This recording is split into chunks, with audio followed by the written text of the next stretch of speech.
Durag Diaries. Changes are happening at Tottenham and the takeover is here.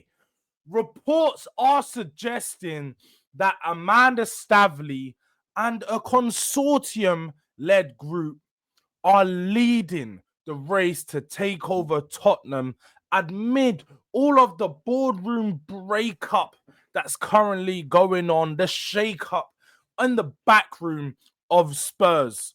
Good morning, Spurs fans. I hope you're having a good week. Your week may be even better if you're a Daniel Levy out fan. As we have been seeing over the last couple weeks, a lot of reports have been suggesting Daniel Levy's demise and how unhappy he is and how there's been some big breakout, a shake-up in the boardroom. People aren't happy. There's been arguments on one side. Someone wants Ange to stay. Someone wants Ange to go. And ultimately, we saw Ange has left the club. But not just Ange has left the club. Donna Cullen has left the club. And not just Donna Cullen has left the club. Also, Spurs woman manager, not going to act like I know their name, but he has also left the club. So there's been a lot of a shake-up right now with the backroom staff of Spurs, the people higher up. And clearly, someone's not someone's not happy with the performance that is currently being run on the pitch, off the pitch, commercially, business-led. There's just people are just not happy.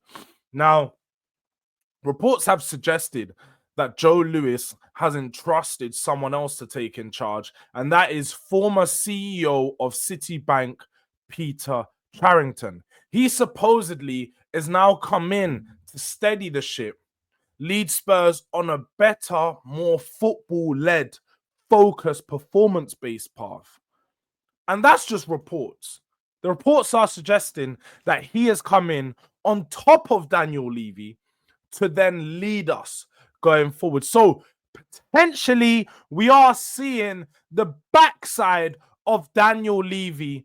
And here is one of the reports. Let me just share with you so you can see what I have seen on Twitter today. So as you can see here, all things THFC, there is truth in conversations behind the scenes around a potential takeover, led by Amanda Stavley, and a person/group originating from Malaysia has been mentioned.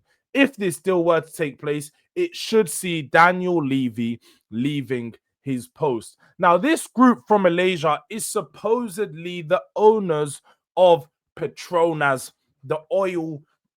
You know what I mean? They're also involved within Formula One. So you can already see that link there. Yeah. Spurs have the F1 underneath their stadium, the F1-led track.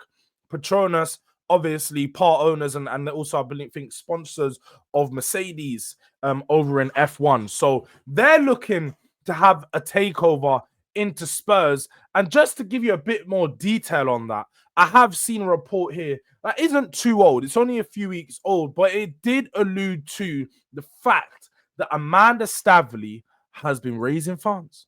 She's been raising money. If you're a read here in this report, former Newcastle Supremo Amanda Stavley has been linked with Tottenham. The financier is said to have raised £500 million for a new football project through her PCP Capital Partners investment vehicle. Elsewhere, several groups and private individuals have been linked with full takeover offers. Perhaps more tantalizing for fans, rumors of Qatari sovereign wealth's interest in Spurs persist. But there are opportunities elsewhere in football finance. And then they go on to talk a bit about some of the other clubs who are having issues and so on, and basically the worth of whether Spurs are actually worth 3.75 billion. Now, in this report in particular, they are sort of downplaying how Daniel Levy's making Spurs not an attractive proposition to buy and so on and so forth. But that has changed. That has changed with some of the other rules and some of the other things that have been happening behind the scenes. Now, for some people that don't know, Amanda Stavley was one of the people that has pushed during her time at Newcastle to try and get more from the Premier League's TV rights deals and try to negotiate a deal between the clubs and the Premier League to see how they could expand that money, bring more money in from those deals. And some of those things have been taking place, which is the potentiality to see behind the scenes footage within the changing rooms at 2 home games next season. Besides that, also the opportunity to have halftime player interviews or substitute interviews, as well as there was another one which was, oh, you got me now. You got me now. But there was another rule similar to that that was going to make basically give the Premier League more access. So the Premier League's going to pay the clubs more money to release this access. Now, what I think of this personally with regards to that, with regards to the more access, I think is a bad idea. I think the players should be focusing on playing the game, shouldn't have more cameras in the behind the scenes. Although as a viewer, this may be better. I don't think as a person within the club or a manager or a player, they want to have cameras in their faces at halftime, answering interviews, talking about stuff mid-game for it to be clipped up, say, oh yeah, we need to do, something like that. Someone's going to say something, it's going to get clipped up. It's all just adding to the Hollywood factor of the Premier League, which we aren't. We aren't the NFL, we aren't the NBA. We don't need all of the TVs, cameras everywhere, the advertisements midway through the games and then things. We aren't that. So let's just leave that to America, to leave them to do their soccer things. Back to the takeover. The takeover would be amazing. The takeover is exactly what Spurs need in order to push on to that next level, that next stratosphere.